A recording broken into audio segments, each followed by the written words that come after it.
Então, eu pretendo mostrar um pouco do que a gente tem feito, falado junto com o pessoal da IA Brasil, e vai ser uma jornada divertida aí. Eu vou começar me apresentando, que fica mais fácil, tá? Eu sou o Henrique, esse carinha da foto, da época que eu tinha cabelo.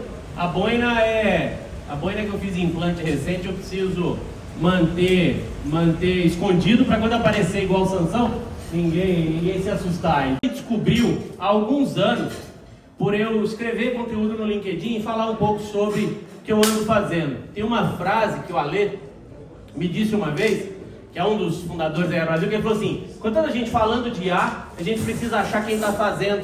E aí ele me encontrou e essa galera tem me dado pau. Isso tem sido bem bacana, porque a gente tem de fato feito muita coisa. Então eu estou fazendo essa introdução para começar pedindo seguidor aqui, ó, porque eu não sou um cara da rede social e preciso ser. Então, se puderem postar e marcar para valorizar o marketing, porque eu preciso justificar o investimento no time que está lá cuidando e tudo mais. Vocês vão ver que vale a pena, tá? Qual que é o ponto? Eu sou um cara que eu fui certificado Scrum Master quando isso é importante.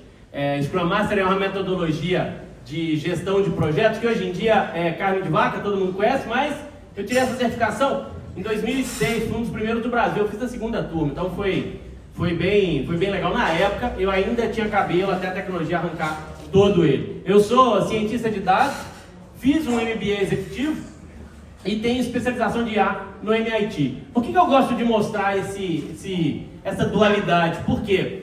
Eu tenho uma empresa que tem 60 colaboradores. Alô, meu sócio, me corrige se eu errar o número, mas tá perto disso. Que é uma empresa que eu vou comentar um pouco, que é a New Horizon. Mas o que acontece? Eu sempre fui um cara muito técnico. E ao montar a empresa já existe há 17 anos, eu passei por uma transição meio que mental e também de carreira, eu tinha que aprender a ser gestor. E a gente vai descobrindo que a tecnologia é sempre meio. E vocês vão ver que eu vou falar muito disso, que eu aprendi a duras penas, que a tecnologia, se ela é fim, está errada. Então, por isso que no começo aqui, eu coloquei que a sua empresa não deve ser AI first. É uma coisa que anda me incomodando. Vocês vão ver que eu gosto de dar uma certa provocada. Mas por quê? Porque me incomoda um pouco essa coisa de ser AI first. AI é uma tecnologia. Você não é internet first. Você não é computador first. Você tem que ser customer first. O foco tem que ser cliente. Se a empresa não estiver focada em pessoas, não vai adiantar muito. E aí entra a tecnologia, sai a tecnologia, a gente sempre gira para poder manter nisso. O foco tem que estar o tempo inteiro no cliente. Se a empresa não for focada no cliente, não usar a tecnologia como meio, não faz muito sentido. E vocês vão ver que eu vou explorar um pouco disso hoje, contar um pouco aí, a partir do que a gente vai conversar. Eu fui o menino da TI, fui CTO numa época que era chamado gerente de projetos ou diretor de tecnologia, até me tornar CEO. Sou também diretor de tecnologia na FDG. Eu gosto de falar disso, que a FDG é uma fundação que trabalha para melhorar a educação básica no Brasil, básica e pública. O que acontece? É uma fundação que nasceu lá da Falcone, Instituto Áquila, é a turma lá de gestão por diretivas que levaram essa metodologia para a educação. E a gente tem usado a tecnologia para expandir essa visão da fundação, então é bem legal. Fica aqui o jabá, dia 5 e 6 de outubro vai ter um evento focado só em educação, então se vocês conhecerem gente que atua na área, principalmente educação pública, vale muito a pena, vai ser em Belo Horizonte, são esperados aí 12 a 15 mil pessoas, e o foco lá é melhorar a atividade fim da educação, que é o quê? O ensino. Então o foco é sempre melhorar o ensino. Veja a tecnologia como meio. Então a gente usa a tecnologia para poder levar cada vez mais a metodologia para mais e mais pessoas.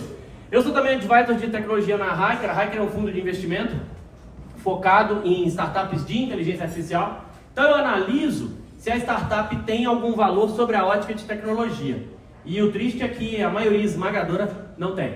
90% em um final de semana você faz a mesma coisa que a startup está levando, é um grande desafio, porém, os 10% que sobraram tem muita gente boa. A gente tem, por exemplo, uma das startups que fez toda a jornada de compra de um imóvel para classe D e E, imóvel de Minha Casa Minha Vida. Eles fizeram toda a jornada de compra usando inteligência artificial gravando no áudio, para que um analfabeto possa comprar um imóvel. Para mim, a IA é sobre isso. É a gente poder permitir dar acesso a quem antigamente não teria. E por último, mas não menos importante, eu atuo com IA há 16 anos. Na época que tudo era mato, que não era bonitinho falar de IA. Meu primeiro case de IA foi em 2009. Eu fiz um gerador de código. Por quê? Porque eu tinha uma empresa, eu e a minha sócia, que era minha esposa e ainda é. Na época, tá gravando, se eu falar era minha esposa, eu vou arrumar um grande problema, né? Ainda é minha esposa, não é mais sócia, mas ainda é esposa. Mas na época, era a gente fazendo trabalho freelance, eu era programador, ela designer, e assim a empresa foi crescendo até chegar ao que a gente tem hoje. Então foi bem legal, porque assim, tive filho com 16 anos, então eu fui obrigado a inovar, porque era isso. Pô, eu não tinha como sustentar família naquela época, né? Sempre fui menino da TI, um tanto quanto hiperativo. Vocês podem ver que eu não vou conseguir ficar parado a palestra inteira, mas isso eu canalizei essa energia na tecnologia e isso funcionou bem para a empresa chegar aonde está hoje. E esse primeiro projeto era um gerador de código que a partir de cada projeto que a gente fazia, a gente usava as redes neurais para poder fazer a correlação e gerar o próximo projeto a partir do que foi gerado e assim sucessivamente. Foi influencers. Aí a dos influencers, eu resumo ela da seguinte forma. É geração de imagem de desenho animado. Então assim, tanto de gente que começou a usar inteligência artificial porque só fazia geração de desenho animado é fantástico. O ChatGPT ganhou 1 milhão de seguidores, só nessa trend aí que para eles foi fenomenal. Os tais prompts mágicos, pelo amor de Deus, gente, não comprem prompts. Um prompt hoje, daqui a 2 meses ele já parou de funcionar, porque na próxima atualização mudou os parâmetros do ChatGPT e o prompt já era. Então não comprem prompts. A outra moda boa, faça um app em 5 minutos. É a magia de te entregar um aplicativo pronto. Esquece isso também, não é bem assim. E agora, a nova moda é crie seu próprio bot GPT. Então, nada disso a gente vai falar por aqui. O que a gente vai falar? Do que é IA aplicada. É um termo que lá fora é explicado um pouco mais, já é trabalhado um pouco mais, que é Applied AI, mas aqui no Brasil a gente ainda vê muito pouco o pessoal trabalhando nisso. Mas em resumo, é base de dados integrada e confiável. É a empresa atuando com a sua própria informação. É você ter um GPT, mas na sua própria empresa, na sua própria base. É a gente ter algoritmo focado em cortar 30% do back-office. Uma pesquisa recente de Stanford chegou à conclusão que a gente passa 6 horas por dia em tarefas digitais. Isso é desumano. Se você parar para pensar, as pessoas ficarem no escritório digitando coisas, é um negócio meio absurdo. A gente tem que usar IA para automatizar isso. As empresas têm que ter essa cabeça de começar a pensar nesse tipo de automação. E isso é muito possível com a IA generativa em coisas mais simples, né? Eu tenho inúmeros exemplos, e eu vou ao longo da palestra contando alguns. Um deles, por exemplo, a gente pegou um cliente que era um escritório de contabilidade e tinham pessoas do departamento pessoal que elas ficavam só respondendo perguntas sobre qual é o salário de acordo com a convenção coletiva. Eu vou contratar um assistente administrativo, qual é o salário base? A New Horizon é tecnologia, ela é São Paulo, ela é sindicato tal e a convenção é essa. E alguém buscar tudo isso numa pasta e respondia. Isso a gente automatizou com IA. E aí eu estou falando de um projeto de 1 mês.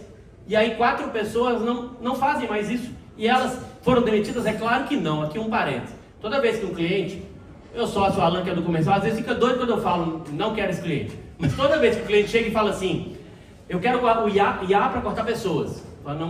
Não é o caminho. Porque o cara está pensando em sucatear a empresa, continuar fazendo a mesma coisa. Você tem que pegar a IA para poder fazer a sua empresa crescer. Então você coloca para poder fazer com que essas pessoas que perdem um trabalho que é meio subjetivo, você leva para outra área. Nesse caso, essas 4 pessoas foram para relacionamento com o cliente. Então ele foi melhorar a experiência de como ele lida com o cliente. Por isso que no começo eu brinquei aqui falando, toda empresa tem que ser customer first. Tem que estar olhando para o cliente o tempo todo. E aí, menos erros humanos e, consequentemente, maior receita comprovada. A gente tem que olhar para a aplicação direcionando para algum indicador. Eu vivo brincando, quando alguém fala comigo assim, você podia dar uma palestra de IA? Eu sempre pergunto, IA para quê? Porque se for IA por IA, não faz sentido.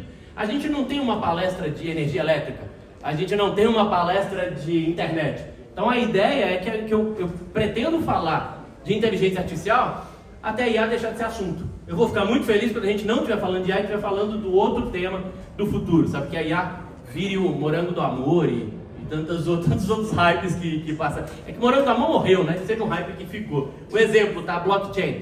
A gente não ouve falar de blockchain. Caiu em desuso de jeito nenhum. Tem inúmeros projetos fantásticos. O Drex é blockchain, a gente tem inúmeros projetos sendo feitos com blockchain, mas parou de ser o hype, parou de ter promessas de ganhos miraculosos assim.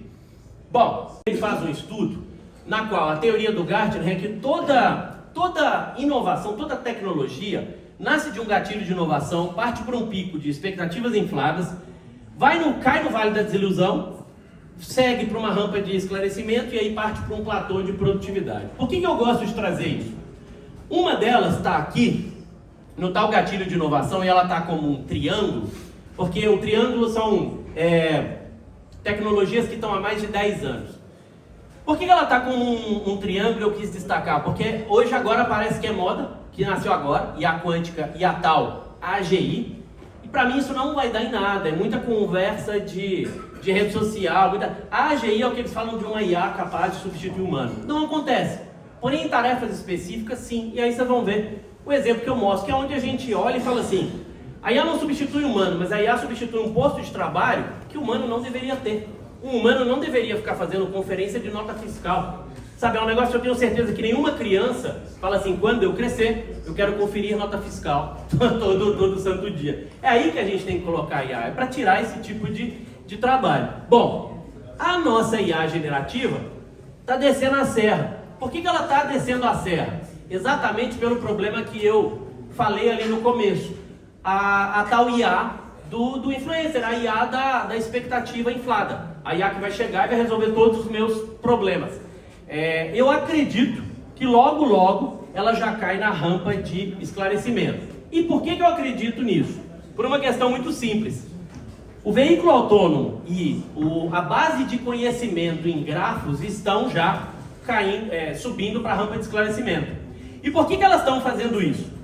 Porque isso daqui, a base de conhecimento em grafo, é basicamente você pegar toda a informação que a empresa tem, toda a cabeça de uma pessoa e pôr ela de uma forma que a IA consiga ler. E isso é fascinante. Vou pegar um exemplo. A gente tem um cliente que é um escritório de advocacia, que o pai está preparando o filho para herdar o escritório. O que ele está fazendo? Ele está criando um gêmeo digital dele mesmo, colocando todos os pareceres, tudo que ele conhece. Às vezes ele grava áudio de informação e ele vai colocando tudo aquilo para quando o filho for tocar o escritório, ele poder literalmente perguntar como o meu pai responderia. E ele ter isso. Isso é base de conhecimento em grafo. E isso é um uso de IA fantástico. Você cria um gêmeo digital daquela mente, daquela pessoa. Esse tipo de projeto a gente está usando em que é a principal empresa do Brasil. Ela é em Minas Gerais, por motivos óbvios, né? Barragem. É uma empresa que tem 350 funcionários. Desses, 50 deles são os engenheiros que construíram as principais barragens do mundo. As principais barragens do mundo. Qual que é o ponto aí? Todos esses caras têm 70 a mais.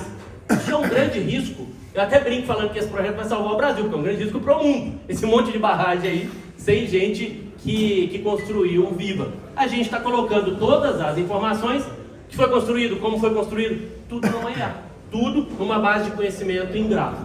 Então esse é o tipo de coisa que eu pretendo explorar um pouco hoje, para a gente esclarecer um pouquinho mais de aplicações desse tipo. E por último, por que eu acredito veementemente que a IA generativa vai seguir para a rampa de esclarecimento? Por causa desse cara aqui, visão computacional. Visão computacional é uma inteligência artificial, e a gente às vezes nem percebe. Quando você desbloqueia o celular com o seu rosto, é uma IA, é uma visão computacional. Quando você vai entrar num local, faz um cara crachá, é uma IA, é uma visão computacional. Você está em reunião, e na reunião tem um fundo personalizado, é uma IA de visão computacional. Se você mexer rápido, vocês conseguem reparar que ela demora um pouco, porque ela tem que recalcular tudo aquilo. E aí, sobre a visão computacional, isso daqui era o tanto que a visão computacional errava em 2010. Ela errava 28% em 2010. Em 2015, ela já estava abaixo de 5%. A visão computacional tem 20 vezes menos investimento do que a IA generativa atual. Então, baseado nisso, fica muito fácil a gente olhar e prever que a IA generativa vai cair para todo mundo. Ainda não está, mas é uma questão de tempo até ela cair na rampa de esclarecimento para todo mundo. E aqui vem o ponto que mais me chama a atenção. Nós, humanos, estamos aqui. Isso quer dizer que a visão computacional já supera o humano. Você fazer um cara crachá várias vezes vai ficar melhor com uma máquina do que o humano. Isso quer dizer que a IA substitui o humano? É claro que não. Mas o humano, para ficar olhando e falando, esse é o Pedro, essa é a Tati, esse é o Henrique, pô, isso é desnecessário, hoje não precisa mais. Portaria eletrônica, por exemplo, está cheio em tudo que é lugar. Então, na minha opinião, o ponto, eu gosto de ver o copo meio cheio, exatamente por isso. O ponto é que a inteligência artificial generativa, vocês vão entender por que eu vou falar mais dela, ela vai fazer com que o ser humano possa melhorar como pessoa e a gente possa fazer trabalhos que não seja trabalho de ficar digitando coisas ou conferindo coisas em tela, que é o que aconteceu aqui. A gente não precisa mais estar alguém olhando e falando, este é o André, este não é o André, este é o André, este não é o André. Porque a visão computacional já faz isso pra gente desde 2010. Bom, 2017, a gente tem um paper acadêmico chamado Attention is all you need. Attention is all you need foi o Google descrevendo como que ele fazia o autocompletar dele. Sabe quando vocês entram lá e falam assim, quem descobriu, e ele já coloca o Brasil? É aquilo ali. O Google escreveu como é que ele fazia. Quando isso aconteceu, algumas empresas se interessaram, e são esses galhos que saíram aqui. Uma delas era uma empresa que tinha a ideia de fazer uma IA aberta para todo mundo, chamada OpenAI. A ideia da IA aberta começa com GPT-1, por isso que ele está aqui azulzinho, porque ele é código aberto. Até hoje, você entra na internet, você pega o código de GPT-1 e o código de GPT-2. Eles são abertos. Quando eles, evoluindo aqui no GPT-2, próximo de 2020, olham para isso e falam assim, olha, a gente tem uma mina de ouro aqui. Não dá para essa empresa continuar aberta. Eles decidem fechar e começam a trabalhar no GPT-3 para chegar no ChatGPT. É assim que a gente chega, e quando eles fazem isso, né, decidem fechar e fazem o ChatGPT, tem uma cisão, é a época que Elon Musk sai da empresa, outras pessoas saem, uma boa parte das pessoas que saíram, elas vêm para esse lado aqui, ó, e fundam a Anthropic. Então é daí que começa a ter a origem inteira. O próprio Google olha e fala assim, caramba, eu criei um monstro, eu tenho um risco enorme, e o Google começa a olhar para isso e investir, e o braço do Google começa o braço do Google começa a crescer um pouco, e a gente chega em novembro de 22, com o lançamento do ChatGPT. O ChatGPT, ele é um software que faz uso dessa IA, desse algoritmo. Quando o ChatGPT vem, ele traz a revolução que ele trouxe. De repente todo mundo usava, porque ele nasceu para ser uma tecnologia de propósito geral. Ele nasceu pensado em ser algo para todo mundo. Isso é fascinante. É aí que eu, por exemplo, a minha avó usando o ChatGPT. Isso é fascinante, sabia? Ela usando e falando comigo, parece o WhatsApp. O WhatsApp meio que virou o sistema operacional do brasileiro, todo mundo usa, e o ChatGPT meio que usou o treinamento desse WhatsApp. Pô, se eu sei usar uma interface com chat, sei falar com ela via texto e via áudio, eu posso fazer isso no ChatGPT. E aí estoura como estoura para onde a gente está. O que acontece? Então assim, 33% das empresas em 2023 diziam que já estava usando. Em 24 esse número já bateu 71%. No Brasil é 98%. Então assim, a gente não tem mais, é muito difícil você ouvir alguém que nunca usou. E se ainda tiverem pessoas que nunca usaram, aí a Brasil resolve isso. Aí a Brasil chama pra cá e aí fala, pelo amor de Deus, comecem a usar. Porque quanto mais a gente puder ter esse letramento, melhor vai ser para a gente poder trazer essa visão para todo mundo.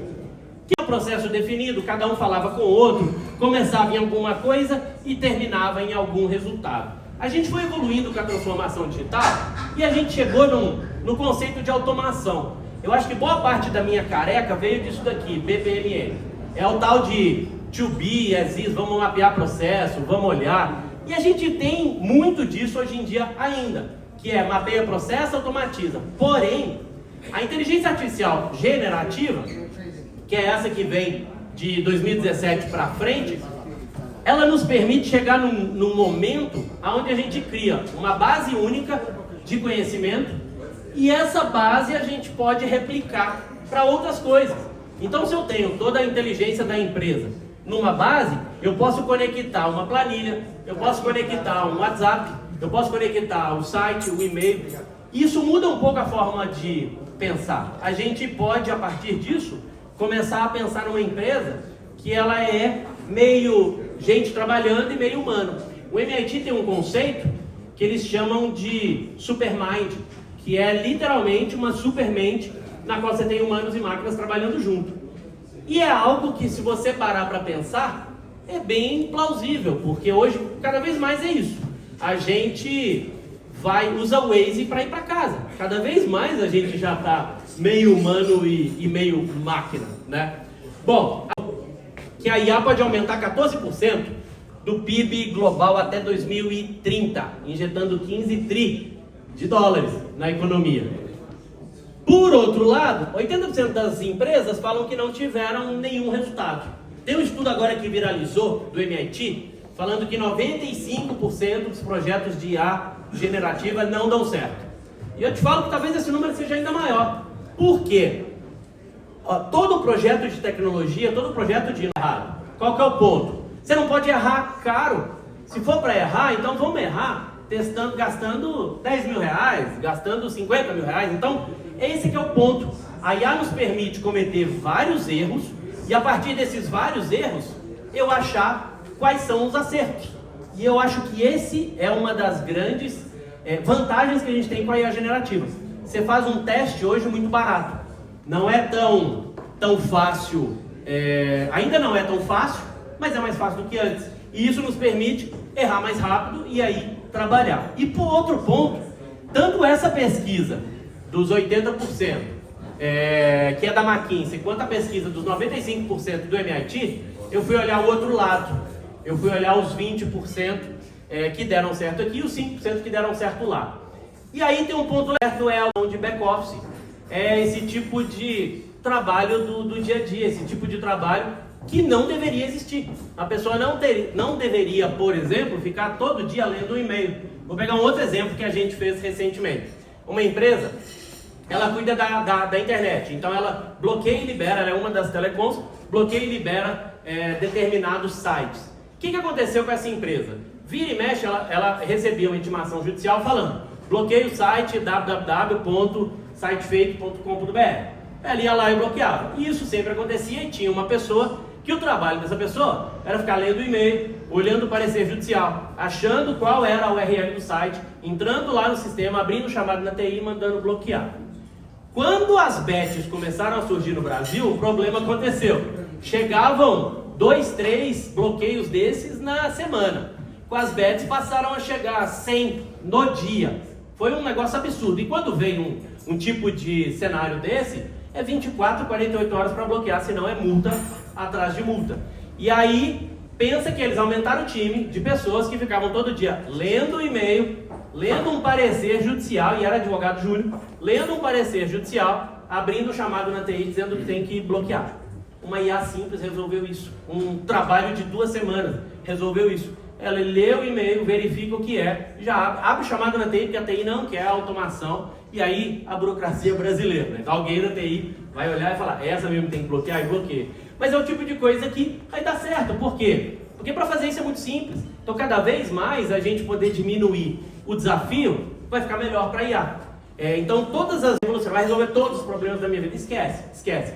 Eu sempre brinco algumas coisas que chamam a atenção em projetos que vão falhar. A primeira, alguém que se diz especialista em IA.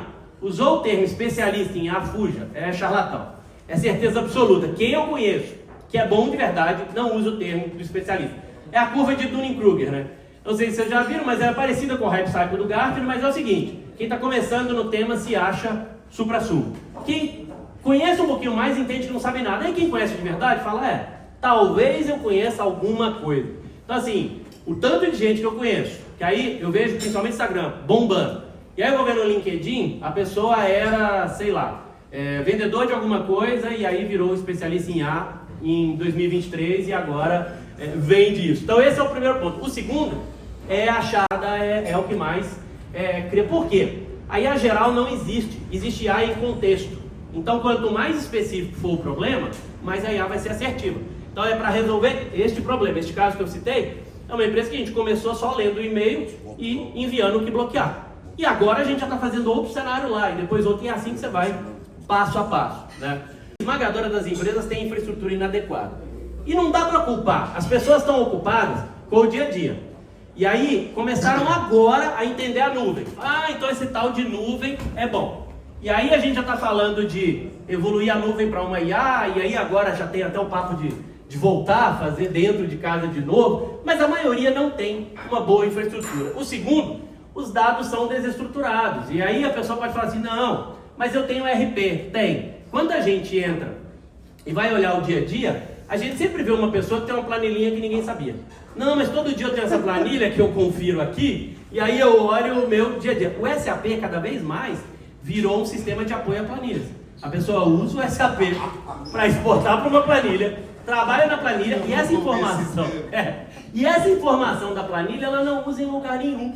E aí a empresa perde, o dado está desestruturado. E o último, a gente cobra das pessoas o uso de IA, mas não dá para elas subsídio para elas poderem aprender. Então também não tem mágica que vai acontecer aí. Essa pesquisa mostra que 25% das empresas são as que estão preparadas só. Então aí a gente tem um problema. 98% do Brasil fala que usa, mas só 25% está preparado. A ideia aqui hoje, e de todo o movimento que a IA Brasil faz, é porque vocês entendam cada vez mais como que pode tornar as empresas cada vez mais preparadas. Porque a gente fale da IA aplicada de verdade, para que a gente entenda o dia a dia de fato, né, de como vai ser essa aplicação. Bom, eu ter trabalhado com IA desde 2009, a gente sabe que quando vem a IA generativa, muda muito. E eu aprendi de uma maneira, às vezes, até meio doída. A primeira coisa que eu fiz, quando eu comecei com projetos mais fortes de IA generativa na empresa, foi contratar alguns PhDs. E eu torrei dinheiro pra caramba. Por quê? Porque a pessoa vem do meio muito acadêmico e vem de um conhecimento da IA, que a gente hoje chama de IA clássica, que é Machine Learning. Quando a gente fala da IA generativa, é como se a gente colocasse uma bandeira vermelha e agora tem uma relargada. Então é um negócio que meio que vem de 2017 pelo primeiro paper, mas os usos aplicados mesmo, a gente está falando de 20, 21. E o ChatGPT em 22 que mostra isso para todo mundo. Então não é tão fácil saber caminhos que dão certo. O que eu vou fazer aqui? Vou mostrar o que deu certo pra gente, que são caminhos que a gente acredita que pode ter uma luz aí nesse futuro com a IA generativa, que a única certeza que a gente tem vai ser diferente de tudo que a gente tem hoje. Negócios e desenvolvimento de software. Sabe esse papo de TI não é pra mim? Isso não existe mais. Ou esse papo da TI de eu não olho para a área de negócio. Isso também não existe. TI que não sabe casar negócios é TI morta. Se a gente soma isso a uma agilidade e inovação da inteligência artificial, aí a gente tem possibilidades. Por quê? Lembra que eu falei que o projeto falha? Ele é tendencioso a falhar, então você tem que ser rápido. Porque sendo rápido, você pode fazer uma falha barata. Esse é que é o ponto. A gente olhar uma forma da gente fazer essa falha rápida. E aí a gente vem um termo que tem cada vez mais ganhado espaço, que é as empresas AI House. O que é uma AI House? É uma empresa híbrida. Ela resolve mais para produto padronizado, específico demais para serviços genéricos e amplo demais para trabalho manual. Olha o tamanho do problema que a gente tem. Eu preciso personalizar, mas eu preciso automatizar. Isso é o que acontece no dia a dia. Eu tenho certeza absoluta, você pode pegar duas empresas exatamente iguais, que vendem exatamente o mesmo produto, e elas vão ter processos totalmente diferentes. Porque na construção daquela empresa, cada coisa foi de um jeito. Somos seres humanos. No fim, por mais que a empresa tenha seu padrão, existe uma cultura formada por seres humanos. Se a gente não entender que cada ser é único, a gente não vai conseguir fazer a empresa evoluir de uma forma que ela precisa. E a IA permite essa hiperpersonalização. Então o caminho que a gente tem observado é uma mescla entre tudo isso. O termo não é. Para mim, entender limitações me ajuda a saber até onde eu posso ir. Então a primeira coisa, não é um modelo de software house. Empresas desse tipo, ela não vende código por hora. Ela orquestra a tecnologia e integra a ferramenta que resolve dor. O ponto do código por hora aqui, pra gente casou bem, por quê? Sempre me incomodou esse modelo. Esse modelinho de software house, se tiver gente de software house aqui, me perdoe que eu vou criticar, mas é um modelo que premia a incompetência. Você contrata uma software house por hora, se ela demorar, ela ganha mais. Se ela entregar rápido, ela ganha menos. A gente tem um grande problema aí. É o taxista que resolve ficar dando a volta no quarteirão quando você não conhece o local. Então, esse modelo para aplicação de IA não funciona, porque se eu aplicar IA eu vou entregar mais rápido.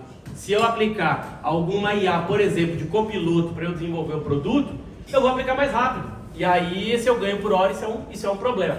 E eu conheço, são próximos a mim, donos de software house que já falaram, eu coloquei em contrato que eu aplico IA, mas durante um ano não pode demitir nenhuma posição que eu tenho. Isso é um grande problema. A gente sabe, defendendo em contrato. A gente está sendo taxista contra o Uber. Está vindo um dilúvio, eu abri um guarda-chuva e falei, eu vou segurar. Segundo ponto, não é consultoria. Aqui tem um outro problema. Da grande maioria, acabam se limitando ao planejamento. Uma AI House, ela implementa soluções e refaz rapidamente o planejamento. Olha, eu fiz um excelente plano. Eu trabalhei e montei um planejamento estratégico perfeito para a empresa. Eu fui testar uma IA, deu errado e me mostrou que esse não é o caminho. O cenário mudou. O Mike Tyson fala que todo mundo tem um plano até o primeiro soco na cara. Então, assim, a gente precisa entender que o bom planejamento vai durar até o primeiro desafio que ele tem. E você faz outro, e você trabalha seguido. Então, também não é uma consultoria. Não é uma agência. Por que não é uma agência? Porque o trabalho não é pontual ou acessório. Ele é contínuo. As soluções precisam ser seguidas e precisam ser ativas. Por quê? O que funciona hoje, lembra que eu falei que o prompt, 2 meses ele já era? A OpenAI está criando atualização o tempo inteiro. E está correto, não só ela, né? O Gemini, o Claude, todas as IAs. E aí uma coisa que funciona hoje, na próxima atualização pode não funcionar. Não é porque para de funcionar a integração. O prompt passa a agir de forma diferente. Porque a base de dados é outra. Ela alimentou mais informações. E também não é uma startup, não é uma startup SaaS. Aqui vem um problema que eu estou enfrentando. O que acontece? A startup ela resolve um único problema de forma fixa. E às vezes resolve muito bem. A startup tem lá o seu Product Market Fit, que é um nome bonito para a startup achou o cliente que paga pelo produto. Mas às vezes isso é só um problema. E se a gente olha para as grandes empresas hoje, elas já estão olhando para isso, as grandes empresas de software. Elas criaram ecossistemas cada vez mais. A gente olha a Salesforce está fazendo agente de IA. Se você parar para pensar bem, o agente de IA pode acabar com o CRM dela, mas ela sabe disso. E ela está trabalhando para cada vez mais fomentar isso. O Satya Nadella, final do ano passado, falou que, na opinião dele, todo software vai passar a ser só uma base de dados. O que a gente precisa na empresa? Saber onde está a nossa fonte única da verdade. Quando eu falo assim, quanto eu faturei mês passado, eu quero saber onde buscar. Se isso for uma planilha de Excel, está tudo bem. Está melhor que a empresa que tem 5 softwares e cada um traz uma informação diferente. Então, este ponto aqui é um ponto que cada vez mais a gente vê esse caminho acontecer. Recentemente eu vi um estudo no qual diz que a McKinsey está preocupada com a Palantir. Palantir é uma empresa de software. E a empresa de software Palantir está prejudicando a McKinsey, que é uma empresa de consultoria. Por quê? Porque tudo isso está cada vez mais misturado. Como que isso está misturado? Na AI House. Para a gente entender como estruturar esse conceito de AI House. E aqui, vocês vão ver que eu gosto de ser prático o tempo todo. Então isso pode ser estruturado fora, pode ser estruturado dentro da empresa, pode juntar 3, 4 boas cabeças dentro da organização e fazer isso acontecer. A questão é ter em mente alguns desses passos, que são os passos que eu tenho visto funcionar em muitos segmentos e a gente também tem testado muito isso na prática. O primeiro é que a gente precisa pensar que você está orquestrando IA. Desenvolver IA é cagada e é um termo que não é correto. Por quê? Porque quem desenvolveu foi a OpenAI, foi o Google, e todas elas. Se está lá, para que você vai reinventar a roda? Sem contar que cada vez mais tem empresas criando modelos open source. Open source é o termo que a gente usa para código aberto, que é essas empresas criam algo e disponibilizam de forma gratuita. Por que elas fazem isso? Porque elas vendem o serviço depois de manutenção. Mas você pode ter especialistas daquilo dentro da empresa. Então, como você tem muita coisa pré-pronta, não faz sentido algum você querer desenvolver tudo. Então, cada vez mais ter a cabeça de que a gente tem que orquestrar. E aí, estratégia e ROI. Não tem conversa. Se não move o ponteiro, não faça. Não vem com essa. Tecnologia por tecnologia, vocês vão ver que tem um pilar só desse. Então, primeiro ponto é cultura direcionada para a inovação. E eu vou te falar, isso aqui é um desafio enorme. Porque a gente fala assim, cultura da inovação. A primeira pessoa que erra na empresa é apedrejada. Sabe, não, a gente tem uma cultura legal aqui, alguém erra. Falei, mas o problema é aquela pessoa ali que errou. Então aí tem o primeiro ponto, se a cultura é direcionada para a inovação, o erro não pode ser penalizado. O erro tem que ser visto como trazer aprendizado. O erro repetido sim, mas como que eu faço para esse erro não se repetir? O que eu resolvo na empresa para que o erro não se repita? E aí eu olho e falo assim, como é que eu faço isso sem intervenção humana? Todo o trabalho de consultoria é mapear processo para melhorar processo. Quando a gente fala de uma AI house, é mapear processo para eliminar processo. A cabeça tem que ser de eliminar processo. A Accenture criou uma área inteira para isso, que ela chama de Reinvention Services. A ideia dela é reinventar os serviços. Isso é fascinante. A gente está falando de você fazer as coisas, de fato, de modo diferente. O segundo, tem que ter uma obsessão por problemas reais. Sem essa, de ficar o que a gente chama de feature driven. E isso na TI a gente tem todo dia. Todo profissional bom e sênior de tecnologia é apaixonado pela funcionalidade que ele criou. Pô, mas eu criei isso, é fantástico e tal. E aí você fala assim, e qual outcome disso? O que o pessoal... Não, ainda não vi a área de negócio usando, mas olha aqui, eu estou usando a última tecnologia. Então, pensa que a gente tem que trazer para esse time a cabeça de tecnologia que é focada em problema real. E às vezes, e isso dói, às vezes o problema real é resolvido no Excel e está tudo bem. Precisa ter essa cabeça de que ali tem uma planilha que ela vai continuar sendo planilha para todo sempre. Eu não preciso mexer nisso. Mas você precisa saber qual é a planilha e onde ela está. O outro passo, contexto é importante. Primeiro ponto, lembra que eu falei que tudo que é específico funciona melhor? Então assim, a gente tem que ter conhecimento do setor. Eu posso operar um apêndice usando a IA? Posso, mas a pessoa vai morrer, eu não tenho a menor ideia do que fazer. Mas a tecnologia está lá, não quer dizer que eu vá fazer. Agora, quando um médico olha um exame e usa a IA para poder trazer mais insights sobre o exame, isso é fantástico. Todas as vezes que eu fui falar do tal Vibe Code, que é você fazer sistemas usando a IA, eu fui ver pessoas, em vários dos cursos que eu acabei dando sobre o tema, eu fui ver pessoas que não são de tecnologia e que não conseguiam sair do outro lado. Porque dava um problema de banco de dados, que a IA ficava batendo e voltando, e ela não conseguia. Por quê? Porque não é a área dela. A IA é um multiplicador. Se você entrega para a IA 1, você vai continuar 1. Agora, se você entrega 10, você vai levar a 100. Então assim, por isso que no começo eu dei a provocada falando, vou falar de IA para quê? Se não tem contexto, não faz muito sentido. Você sopra e a espuma toda vai embora. E o discernimento tecnológico. Tem uma última tecnologia fantástica. Você vai usar? Para quê? Isso tem essa questão, tem que estar o tempo inteiro.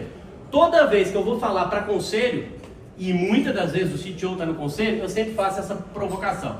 Não adianta falar da tecnologia com tecnologia. Ela é linda, mas meta de construção de tecnologia só existe em empresas de tecnologia. Quando a empresa é empresa para resolver um problema real no setor, ela tem que estar focada nisso.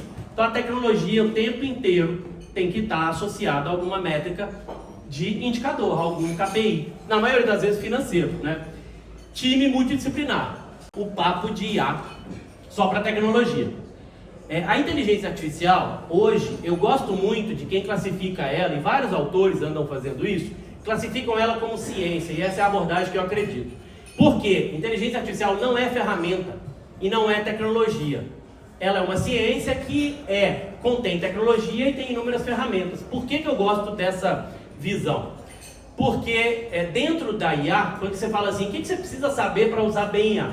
Você precisa saber computação, precisa. Você precisa saber estatística, você tem que entender probabilidades. Você precisa saber matemática. Só que você precisa saber linguística. Você precisa saber sujeito e predicado. Você precisa saber escrever bons textos, saber fazer boas perguntas. Quando a gente correlaciona esse monte de outras ciências, a gente está falando de uma nova ciência sendo criada.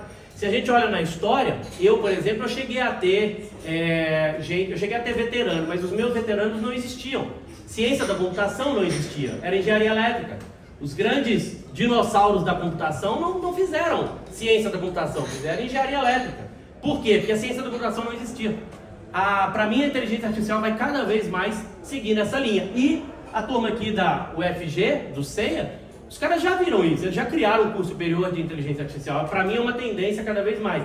Então, por isso, eu acredito que o time tem que ser multidisciplinar. a gente tem que ter engenheiro de dados, é extremamente importante.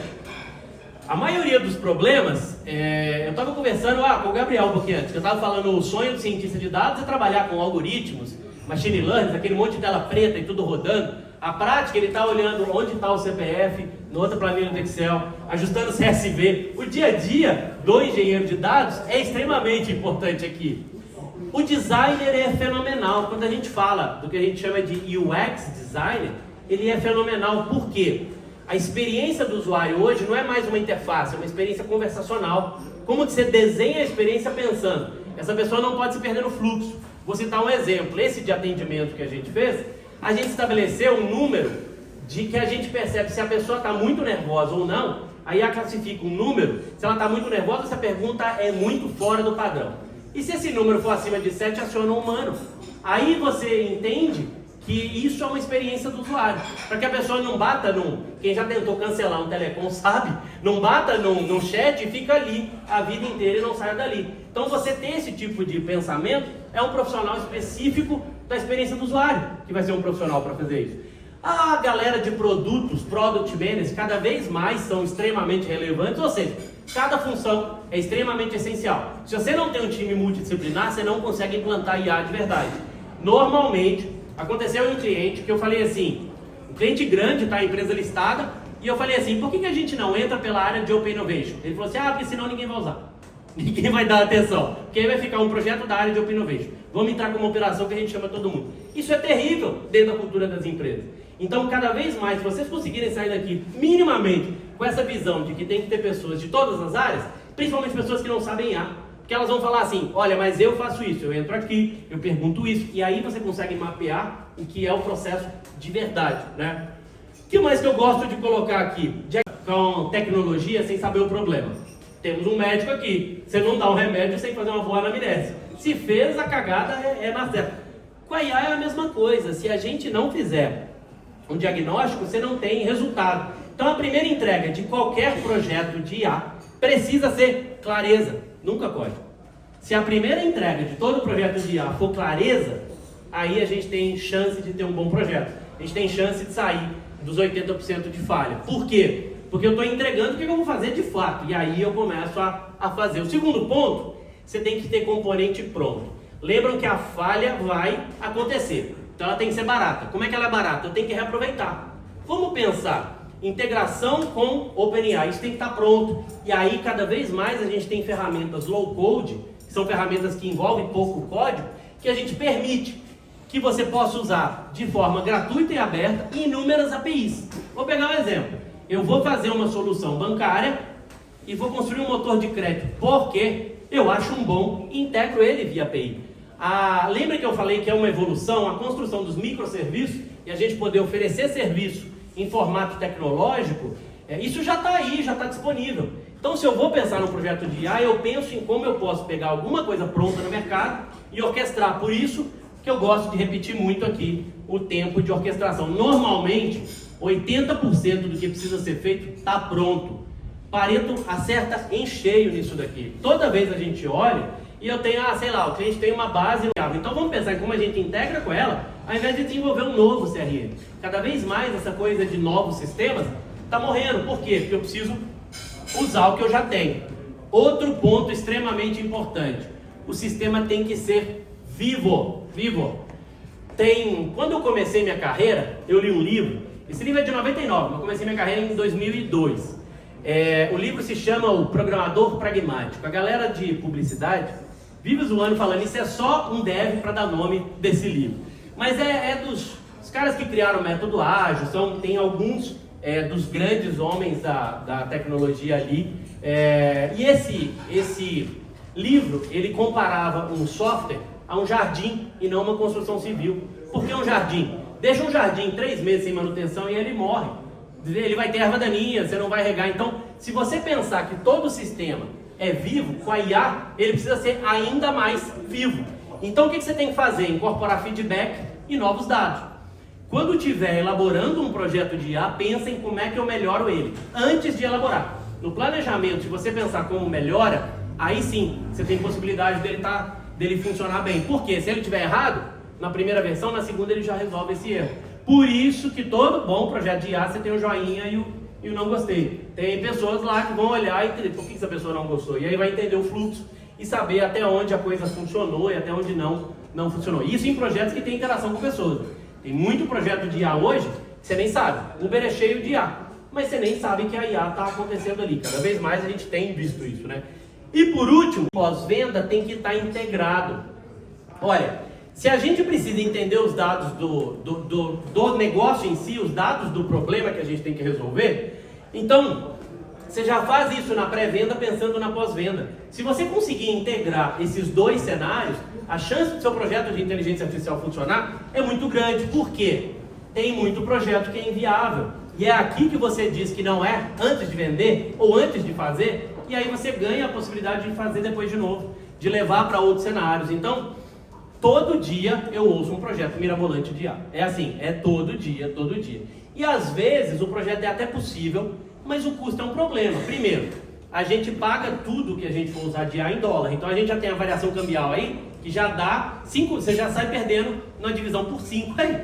E segundo, se o ciclo for grande, não tem jeito, você não vai conseguir sair do outro lado financeiramente falando. Então aqui você precisa entender o dado, entender o problema, e aí você entende se faz sentido ou não fazer o projeto. Então quando eu falo muito para conselheiros, eu sempre pergunto exatamente como é que está essa visão com relação ao negócio. É viável ou não é? Ou o uso da IA por IA, a gente não vai ter resultado na última ponta, né? Bom, vou contar como é que a gente fez na NeurISE, por que é de IA. Só que a empresa foi crescendo e a gente em 2019, a gente começou a fazer tudo em microserviço. Basicamente um microserviço, a gente levou esse conceito para a empresa como um todo. Por exemplo, se eu tenho meu recrutamento e seleção, eu vou ter um microserviço lá que é selecionar currículo.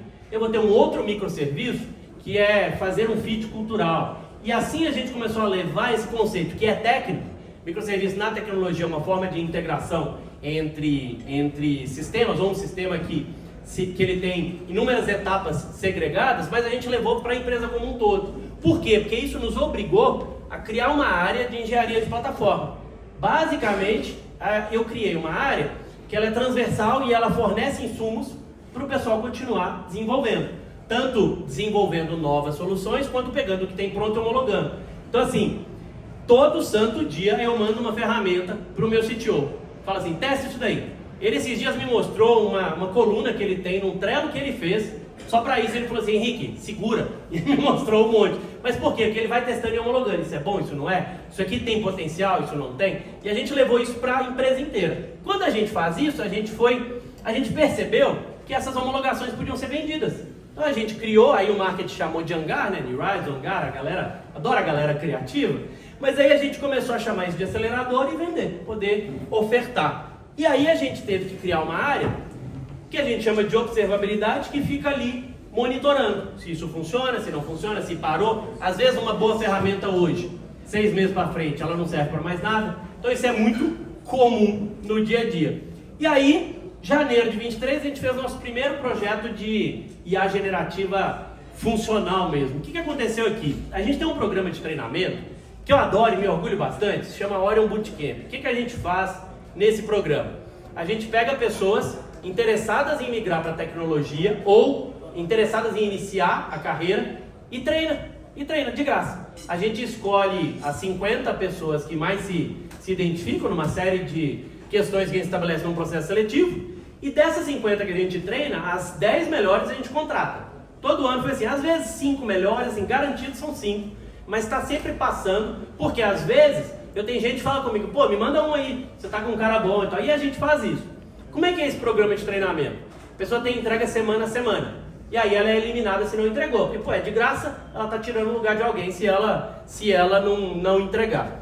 O que aconteceu em janeiro de 23? O mercado de tecnologia vivia uma crise enorme. A gente teve muito layoff, era aquela época de uma notícia atrás da outra. Então bateu 5 mil inscritos nesse processo. E aí a gente ia fazer o que todo RH faz. Precisa de 50? Vai selecionando, achou 50, o resto tá fora. Isso na época, a gente estava fazendo estudos com a IA generativa e me incomodou. Eu falei, pô, vamos fazer um recrutamento de seleção com a IA generativa.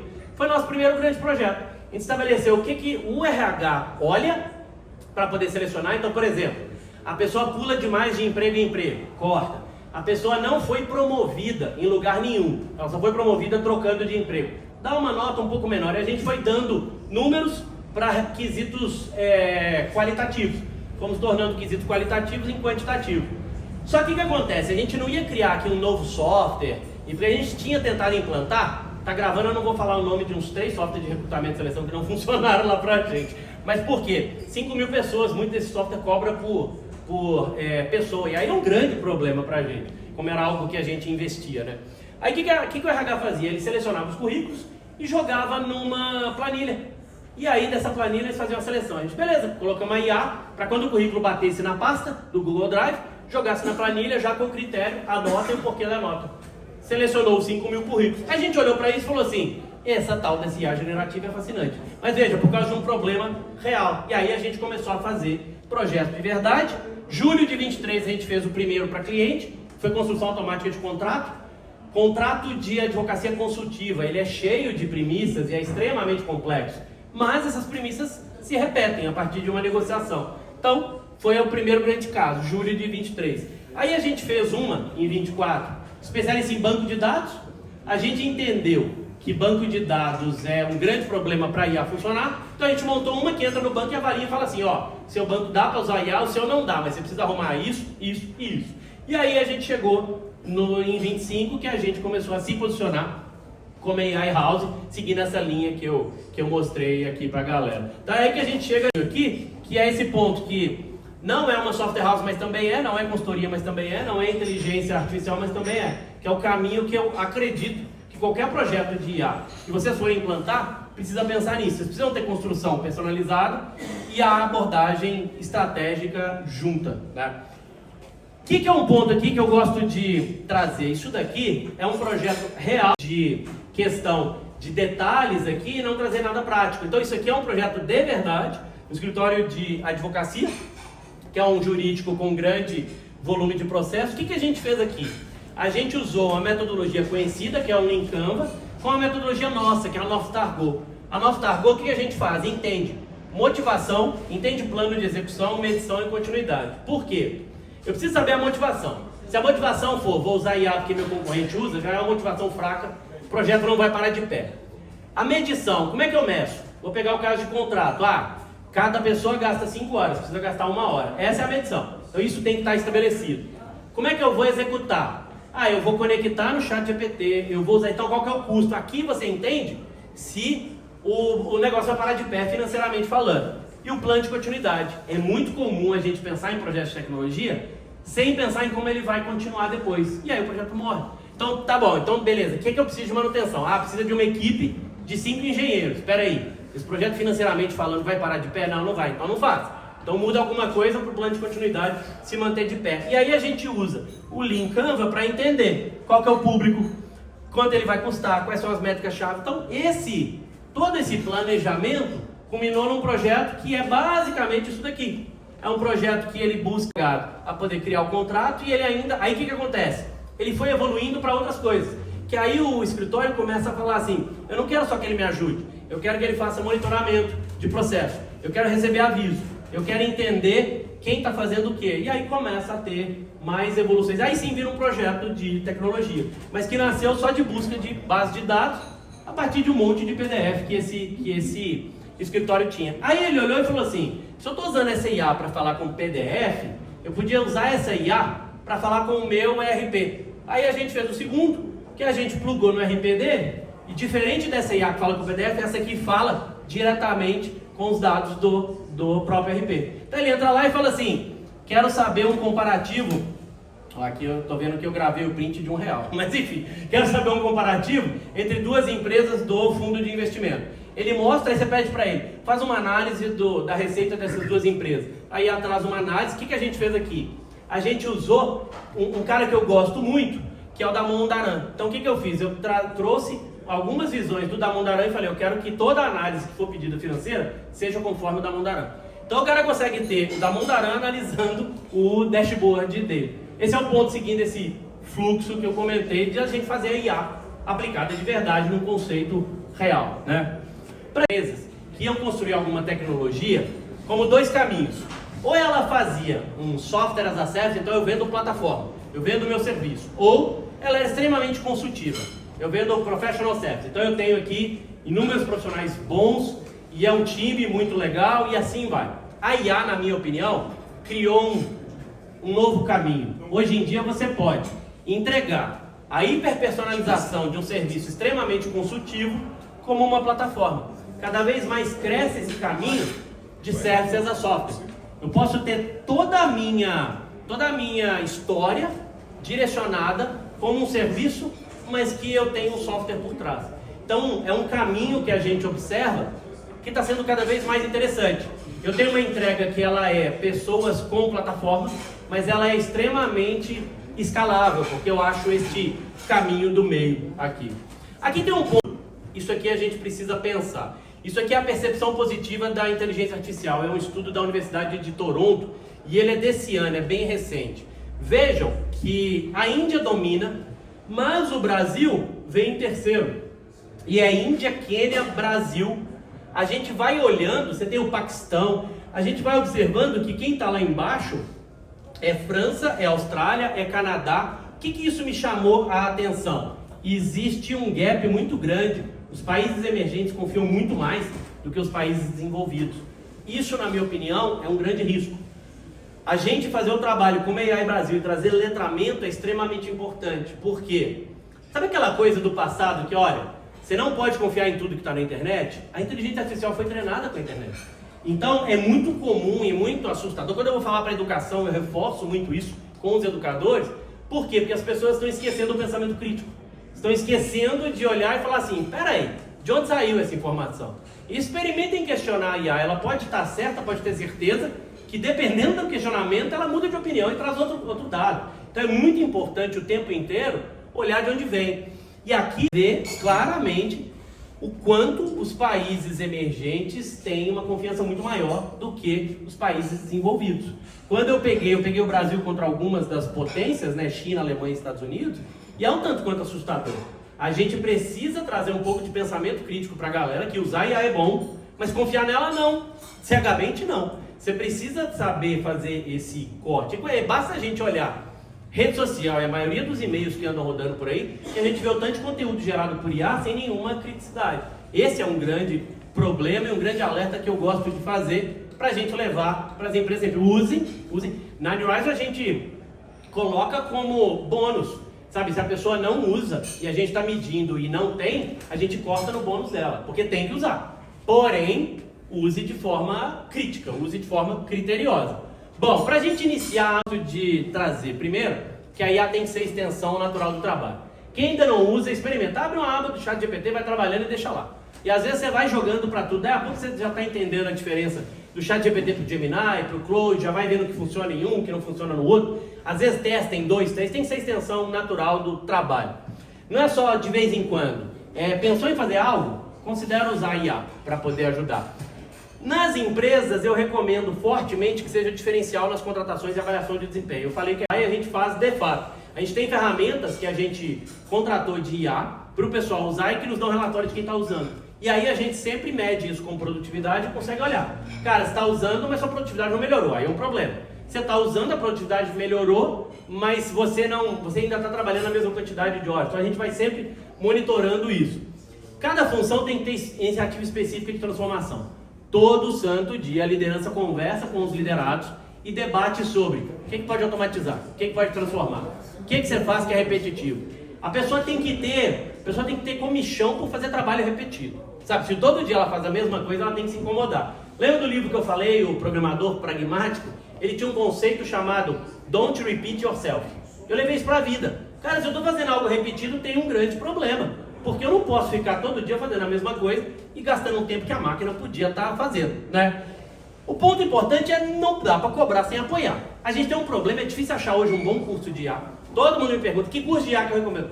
Não sei, mas o que eu sempre falo, abre o ChatGPT e começa a usar. Ele se torna seu próprio treinador. Fica fácil você ir aprendendo ali. Então, precisa apoiar, precisa ter mentoria, precisa ter o dia a dia. O que a gente fez lá e que funcionou bem? Primeiro, essa premissa, o aprendizado é autodirigido, mas o conhecimento precisa ser compartilhado. Aprendeu, ensina para o coleguinha do lado. Aprendeu, aumenta isso. A gente criou a gente chama de IA em pauta. É o clube do livro da IA. A cada 15 dias a empresa inteira se reúne, todo mundo, e aí tem sempre duas pessoas que vão trazer o que eles estudaram e o que tem de novo. E isso é fantástico, que aí você começa a aparecer de tudo. E às vezes vem uma pessoa que fala assim, não, eu estou usando o ChatGPT e eu fiz isso daqui. E aí criou algo diferente. Então assim, lembra que a gente está falando de um povo, o Brasil, e o brasileiro são extremamente criativos. Então assim, os usos que a gente tem visto são fantásticos. E aqui também você pega a pessoa que teve a brilhante ideia de catar um contrato, jogar no ChatGPT e pedir opinião. O contrato inteiro. Você fala, pelo amor de Deus, não faça isso. Aí também você pega o lado de quem está fazendo o que não devia. Então se criar o clube do livro da IA, ajuda demais. Tem muita ferramenta. Tem um site que cataloga ferramentas, que na última vez que eu olhei tinha 32 mil. Então assim, esquece, debater ferramenta é bobagem. Agora, você trazer as pessoas falando, eu usei para isso e funcionou, aí é fenomenal. E por último, na minha opinião, a mudança é reconstruir o processo do zero. A fase de experimentação foi 23 e 24, agora acabou. Agora é usar de fato.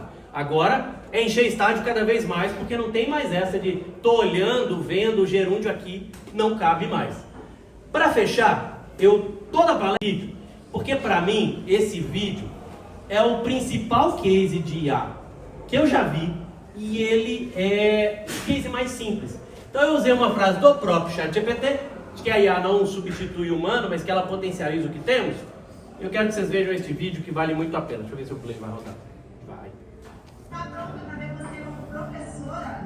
Então, ó, segura esse futuro aí, ó. Ela disse que a IA mostrou o sonho de ser professora e acertou o estilo de cabelo que ela quer ter. Ah, meu Deus! A criança gostou! Tá linda! Ela toda feliz. Olha aí, Um olha cadê aí!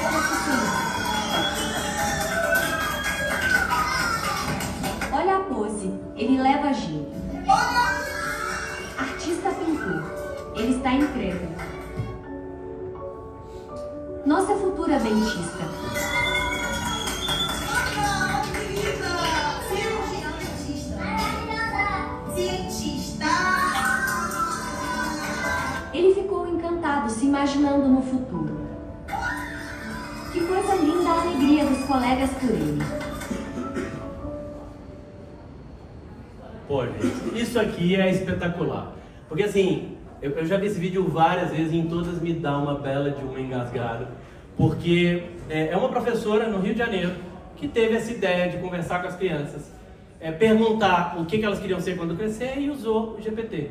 E aí você olha a menininha que fala, pô, até o meu cabelo, por quê? Porque a IA ela vai fazer isso, ela vai observar os detalhes que o humano normalmente não vai. Então deixa a IA usar para isso e deixa o humano ter a criatividade de fazer esse tipo de direcionamento. Bom, deixa eu fechar aqui. Esse QR Code é um processo que a gente criou de fazer um diagnóstico na empresa automático, diz o nível de maturidade de IA. Peço para poder me seguirem, LinkedIn, Instagram, espero que tenham gostado, estou à disposição para bate-papo, valeu! Mais de 80 empresas e uma comunidade que decidiu acelerar o presente. Nos dias 30 e 31 de outubro, São Paulo recebe o AI Brasil Experience. 9 palcos, mais de 200 conteúdos, mais de 100 startups mostrando resultados que já acontecem hoje. Aqui, a IA não fica só na teoria. É aplicada em workshops, laboratórios e experiências ao vivo. Conteúdo que gera eficiência, acelera decisões e abre novas oportunidades. É um espaço para diferentes perfis se encontrarem para aprender, compartilhar e aplicar inteligência artificial de forma prática. AI Brasil Experience 2025. Você entra para assistir, sai pronto para transformar. Aê, Tati!